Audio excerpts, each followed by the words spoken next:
ओम श्री सद्गुरुदेव भगवान की जय।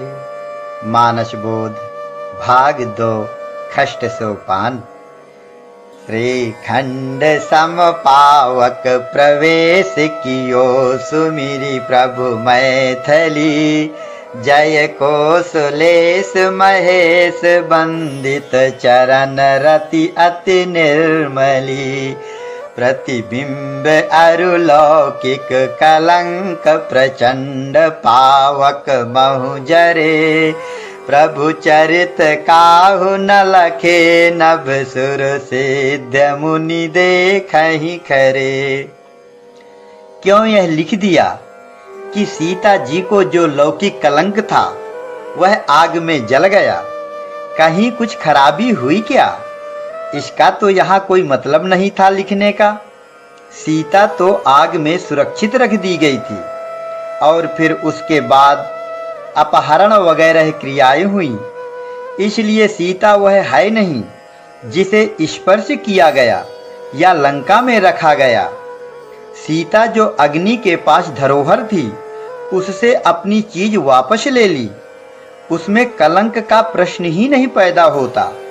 पावक तो पवित्रता का द्योतक है। पावक शब्द का मतलब ही होता है पवित्र करने वाला। तो सीता के लिए ऐसा लिख देना तो ठीक है नहीं, और नकली सीता तो अब रही नहीं, इसलिए उससे कोई मतलब नहीं रह जाता। अब आज इसी बात को लेकर समाज के लोगों में बड़ा विवाद होता है। एक महात्मा रहे आचार्य तुलसी, उन्होंने अग्नि परीक्षा नाम की एक पुस्तक लिखी। उसमें यही प्रकरण पूरा दे दिया तो देश भर में बड़ा झगड़ा खड़ा हो गया था। बहुत बड़ा विवाद हुआ था, तमाम उपद्रव हुआ था। लोग आदर्श देखते हैं और उस लिखने वाले ने लिख दिया लौकिक यथार्थ। साधारणतया जैसे दुनिया में होता है उस ढंग से वर्णन किया। जैसे आम आदमी के गुण दोषों को देखते हैं, इस तरह से लौकिक यथार्थ रूप ले लिया उस कवि ने, इसलिए झगड़ा पैदा हो गया। तो अगर इन अलौकिक क्षेत्र की बातों को लौकिक क्षेत्र में घसीटेंगे तो झगड़ा तो होगा ही। दुनिया में तो गुण दोष रहेंगे ही। विधि प्रपंच गुण अवगुण साना, अच्छाई बुराई दोनों रहेंगी। इसलिए विवेक से काम लिया जाए, लक्ष्मण को नेगी बना लिया जाए तो हल निकल आता है कि संसार में जो कोई भी शक्ति कार्यरत होगी वह पवित्र से पवित्र क्यों न हो, अपवित्र हो ही जाएगी। अगर भगवान संसार में भाग लेंगे तो उसे भी ठोकर लगेगी संसार की तरफ से, अपमान सहन करना पड़ेगा, निंदा सुननी पड़ेगी। संसार में गुण दोष दोनों हैं, दोनों से आच्छादित होना पड़ेगा। जो लोग गुण देखेंगे वे स्तुति करेंगे, जो दोष देखेंगे वे निंदा करेंगे। जो साधक संसारी रीति रवैये में चले गए, उसी को सत्य मान लिए, उनको भी ऐसी उलझन का शिकार होना पड़ता है। और जो साधक संसार को असत्य मानते हैं, अध्यात्म दृष्टि से देखते हैं, उन्हें न उस धोबी से मतलब है न उसकी निंदा से मतलब है, और न राम और सीता के लौकिक रूप से मतलब है, न उसकी अच्छाई बुराई से मतलब है। तुम्हें जिस राम से मतलब है वह तो इन सब से परे निर्लेप निरवयव तत्व है, उसमें निंदा स्तुति कुछ नहीं पहुंचती। योगी के अंदर तो शक्ति ही सीता है, उसी शक्ति को पहले योग साधना से अर्जित किया जाता है, फिर शांति के बाधक जो विकार हैं अंदर उन्हें उसी के जरिए नष्ट कर दिया जाता है, और फिर तीसरे मरहले पर योगी अनुराग रूप अग्नि में उसे शुद्ध करके स्थायी शांति के रूप में लेकर बैठ जाता है। फिर उस महात्मा को कोई अच्छा कहे चाहे बुरा कहे, निंदा स्तुति उभय सम। तो गोस्वामी जी तो बहुत निपुण कवि थे, महात्मा थे। उन्होंने बड़ी पक्की नजर रखी है अपने काव्य के ऊपर कि हम संसार की हर बात को लेने का प्रयास करें, ताकि यह ग्रंथ समाज के लिए ग्राह्य हो जाए और रुचिकर बने, और उसके अंदर ऐसा गोप्य आध्यात्मिक ज्ञान भर दें जो सबकी समझ में न आए, बल्कि किसी सच्चे जिज्ञासु को बड़ी लगन और मेहनत के बाद समझ में आए। इस तरह से यह अच्छी नीति रही उनकी, क्योंकि कोई भी भगवान का भक्त साधक हो, उसे इसी संसार से गुजरना पड़ता है, इसी समाज में से निकल कर आता है, आम आदमी का जीवन व्यतीत करता रहता है, और इसी तरह से सुनते समझते संसारी जीवन के जो कार्य व्यवहार हैं, उनसे एक दिन अचानक घृणा हो जाती है, और ऐसी घृणा हो जाती है कि उधर से मुंह फेर लेता है। संसार के राग का त्याग करके परमात्मा का अनुरागी बन जाता है, अंतर्मुखी वृत्ति वाला साधक बन जाता है। बाहरी अर्थ को छोड़ देना पड़ता है, अंदर के अर्थ में इन्हें लेना पड़ता है। हम नहीं जानते कि लंका कोई सोने का किला हो सकता है। हम तो जानते हैं कि यह मानव तन, यह कंचन काया ही वह किला है।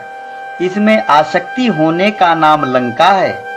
हम नहीं मानते कि मैं नाम का कोई ऐसा दानव हो सकता है जो हर युग में पाया जाता है। हम तो यह जानते हैं कि यह हमारा मन ही मैं दानव है। हम नहीं मानते कि रावण नाम का कोई पंडित और दुराचारी 10 सिर और 20 भुजा वाला दिग्विजयी राजा हो सकता है। हम तो यह जानते हैं कि 10 इंद्रियों से विषय भोग में तत्पर रखने वाला मोह ही रावण है, जिसने अंदर तमाम दुर्गुणों का बड़ा भारी दल बल तैयार कर दिया है और सद्गुण समूह को त्रस्त किए है। हर शरीर के अंदर यह जो राम है आत्मा, उसे यह मोह रूपी रावण परेशान किए है। उसकी शांति रूपी सीता का अपहरण कर लेता है। तो हम नहीं चाहते कि स्त्री के रूप में सती सीता हो, हम तो शक्ति के रूप में, शांति के रूप में उसे चाहते हैं। हमारा इष्ट देव, हमारा भगवान हमें वह शक्ति दे जिसका हम क्रियान्वयन कर सकें साधना में, और जो आध्यात्मिक सिद्धांत है उसको अपने शरीर, मन, इंद्रियों और अंतःकरण से कार्य रूप में परिणत कर सकें। इसलिए हम उस सीता की उपासना करते हैं, नाम लेते हैं, आदर करते हैं और उसकी व्याख्या करते हैं, जो हमारी साधना को पूरी कराकर परमात्मा से भेंट करा दे, हमें वह स्वरूप दिला दे। फिर उस शक्ति की हम चिरंतन शांति के रूप में स्थापना कर लेंगे। यह सार्वभौमिक सार्वकालिक अर्थ साधकों को लेना चाहिए। मेरे विचार से कोई विशेष जाति, समुदाय, संप्रदाय या देश काल का इसमें एकाधिकार नहीं है। यह मनुष्य मात्र के लिए उपयोगी और देश काल अबाधित अध्यात्म ज्ञान है। जिस किसी को जब भी ईश्वरीय स्फुरना आ जाए और ईश्वर की कृपा से साधना करने की स्थिति परिस्थिति व शक्ति प्राप्त हो जाए, वह कोई भी हो, कहीं भी हो, इस आध्यात्मिक तरीके से आत्म कल्याण कर सकता है।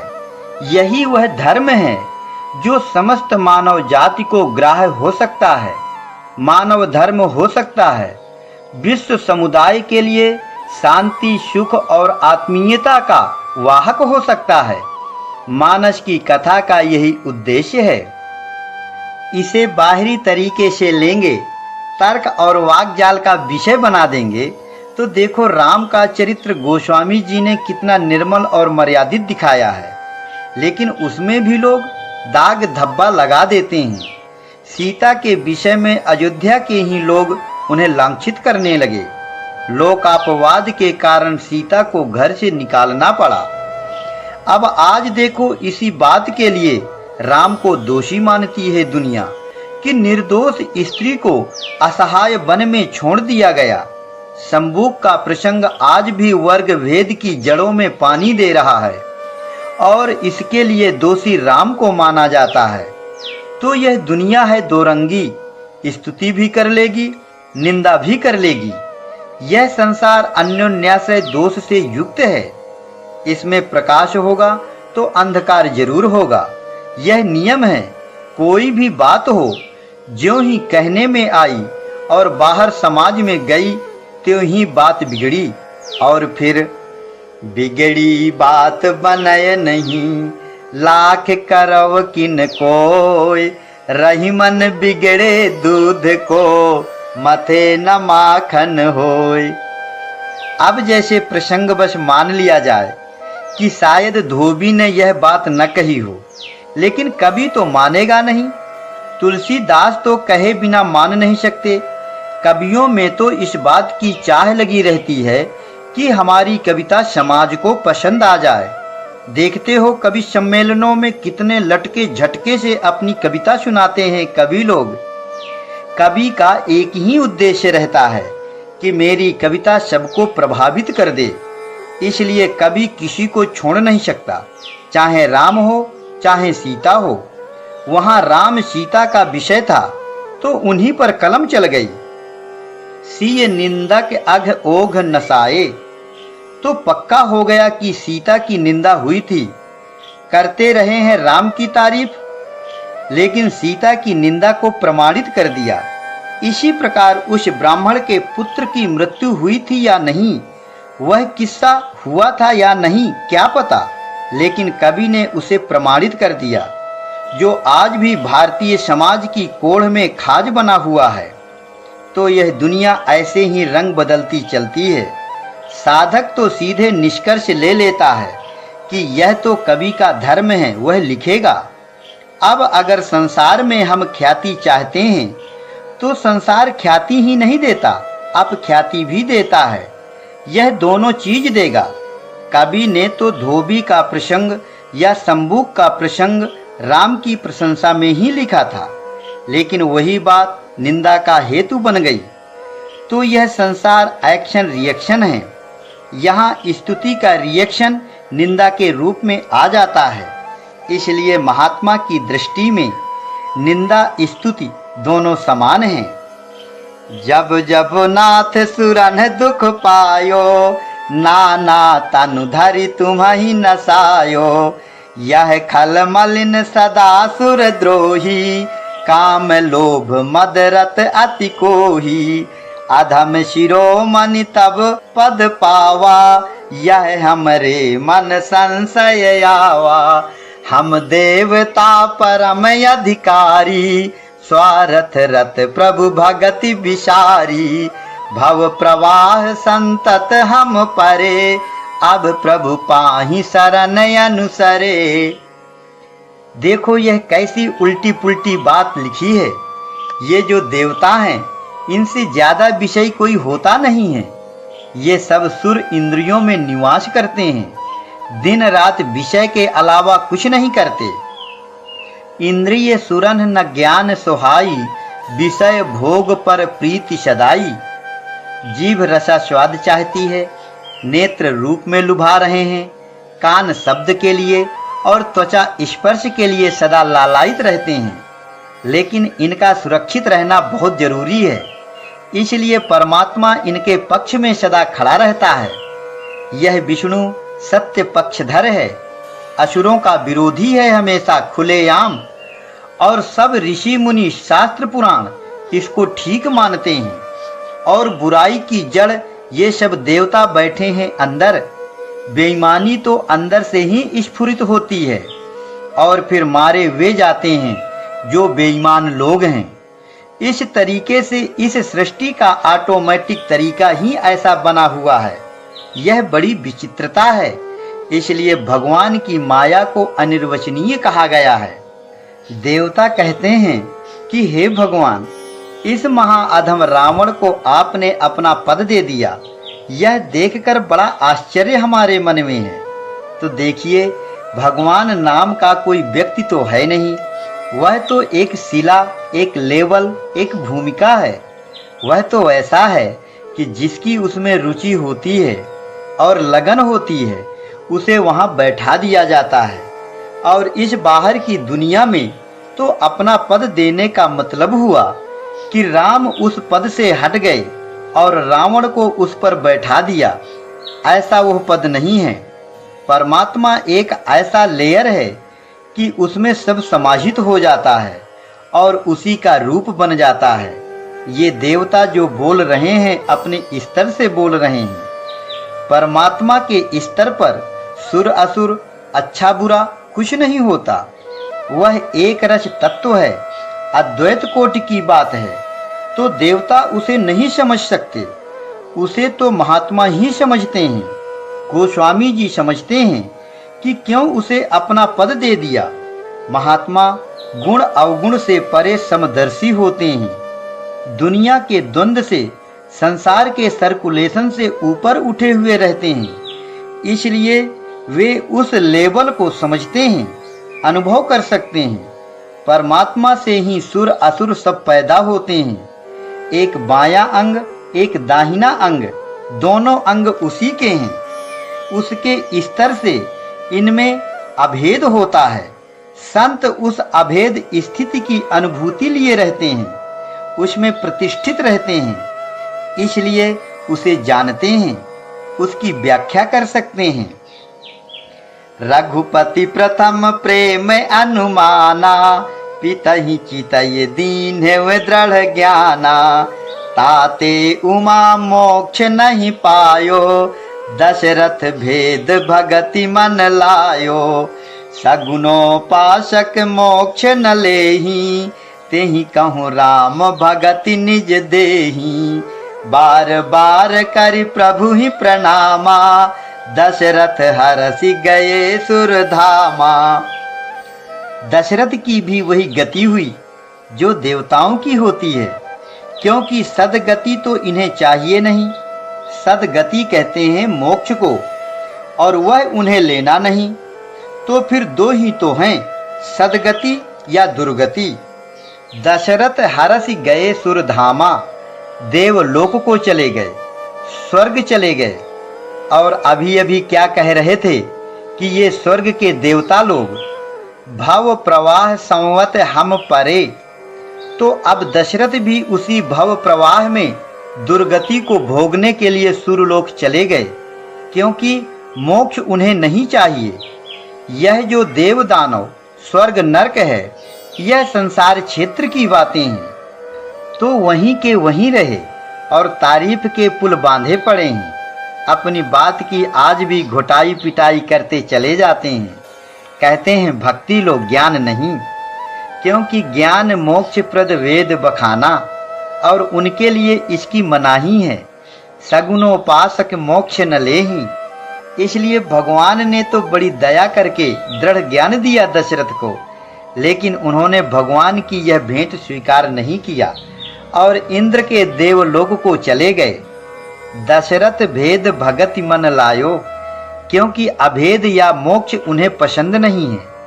वे तो कहते हैं हमें तो ऐसे ही शरीरधारी भगवान मिले, खूब मालपुआ खीर मिठाई का भोग लगावें और मस्ती काटें, बदमाशी करें, और दंड हो तो नरक में पड़े पड़े रोवें।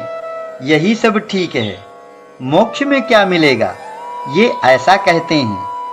और ब्रह्मा ने अभी क्या कहा स्तुति में, मति मोरी विभेद करी हरिये। तो यह सब गोस्वामी जी की कला है, सब नहीं समझते।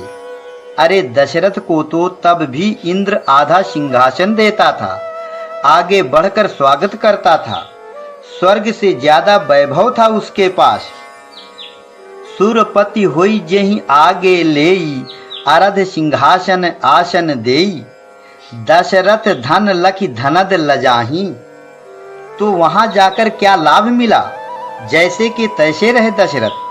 लेकिन यह सब बाहर कहीं इस तरह का दृश्य दरबार कुछ होता नहीं। यह तो गोस्वामी जी की कविता की भूल भुलैया है।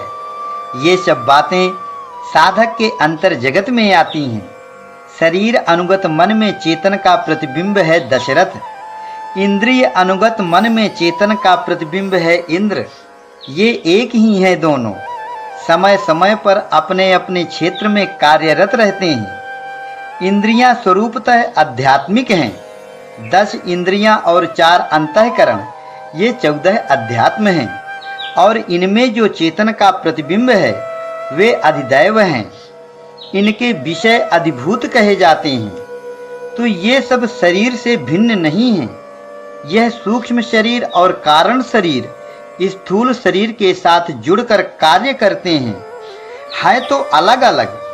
जब वह सूक्ष्म या लिंग शरीर स्थूल शरीर से अलग हो जाता है तो यह मृत होकर जड़वत पड़ा रह जाता है। इतने के लिए अलग है, कार्य करने के लिए अलग नहीं है। तो यह प्रकृति का ऐसा सांचा ढांचा बना चला आ रहा है, बस इसमें धारा बदल जाती है। जब हम संसार उन्मुख बने रहते हैं, बहिर्मुख रहते हैं, तो रावण को 10 सिर वाला राजा मान लेते हैं और भी जो बातें सुनते हैं सब ज्यों की त्यों मूढ़ भाव से मानते चले जाते हैं, चाहे वे बातें असंगत हों अथवा अस्वाभाविक हों। और तब वह जो सही धारा थी अध्यात्म वाली, उसे हम भुला बैठते हैं। अब जरूरत इस बात की है कि सत्संग करते करते, भजन करते करते पैठ बदल कर फिर से उस सही धारा को पकड़ा जाए और उसमें प्रवेश हो जाए। यह संसार वाली धारा छूट जाए। कैसे छूट जाए, यह बात पहले बताई जा चुकी है। ऐसे भगाने से तो यह संसार हटाया नहीं हटता, हमें ही इससे मुंह फेर लेना पड़ेगा, उधर से आंख मूंद लेना पड़ेगा, त्याग वैराग्य लाना पड़ेगा और अपने अंदर परमात्मा की खोज खबर में अध्यात्म की गहराई में डुबकी लगाकर संसार से गायब हो जाना पड़ेगा।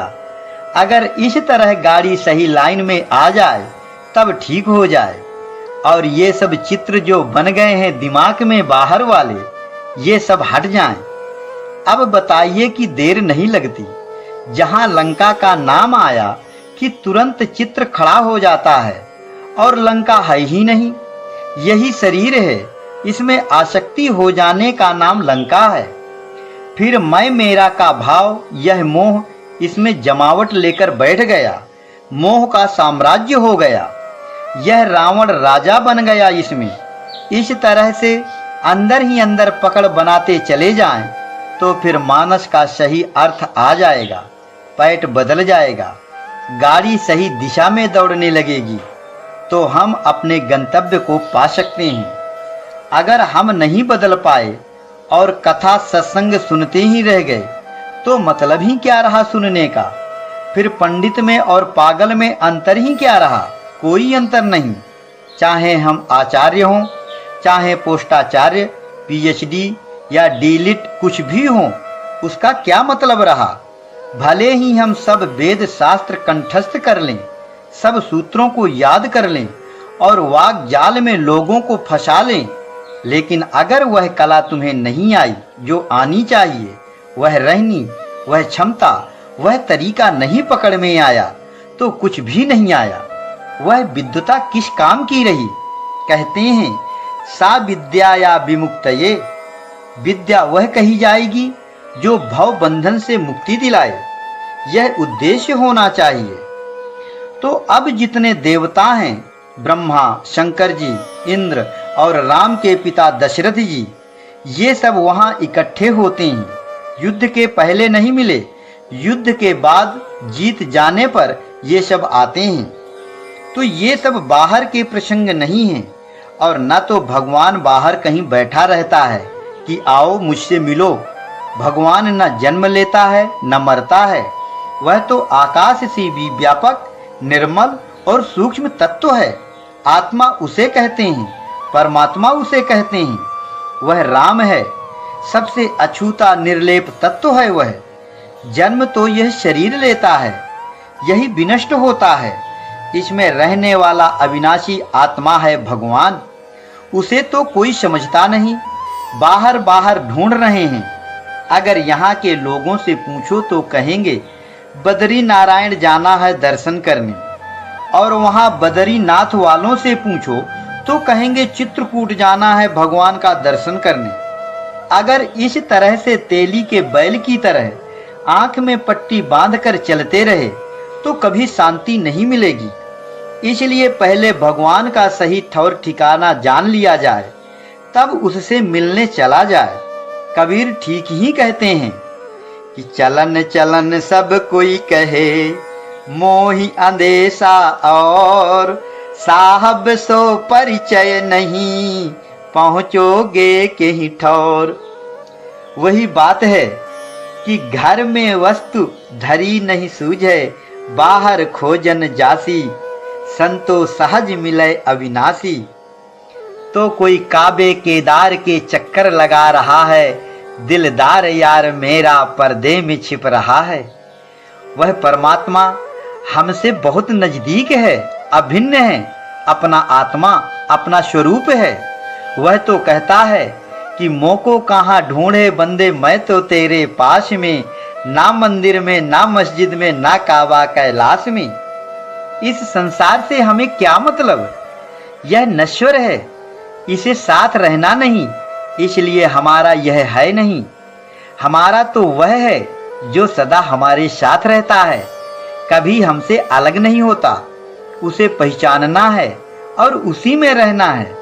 इसी का उपाय है यह मानस, इसी का कानून है यह। इसे हृदयंगम करना है और इस पर चलना है। इस तरीके से जब मानस के अर्थ में लेंगे तो यह प्रसंग साधना की अंतिम अवस्था का है। जब साधक की विजय हो जाती है इस साधना रूपी संग्राम में, तब ये सब देवता उसको शाबाशी देने आते हैं। ये सब अंदर के अवयव उल्लासित होते हैं, स्तुति करते हैं और सफलता को तस्दीक करते हैं। पुण्य रूपी पिता, इंद्रियों में श्रेष्ठ मन रूपी इंद्र, इंद्रियों के देवता, सूक्ष्म शरीर में अनुगत चेतन का प्रतिबिंब ब्रह्मा, स्थूल का अधिष्ठाता शंकर, ये सब आकर स्तुति करते हैं। तब विजय मान ली जाती है, सफलता प्रमाणित हो जाती है। यह सब साधक के अंदर अनुभूतियों में आने वाली बातें हैं। बाहर वहां कहीं कोई आया गया नहीं। अगर बाहरी अर्थ में चले गए तो सुनते सुनते अघाओगे नहीं और न कुछ फायदा मिलेगा। इसलिए इसे अपने में लेकर इस पर प्रैक्टिकल किया जाए, तब साधन आगे बढ़ेगा और शांति लाभ होगा। ओम श्री सद्गुरुदेव भगवान की जय।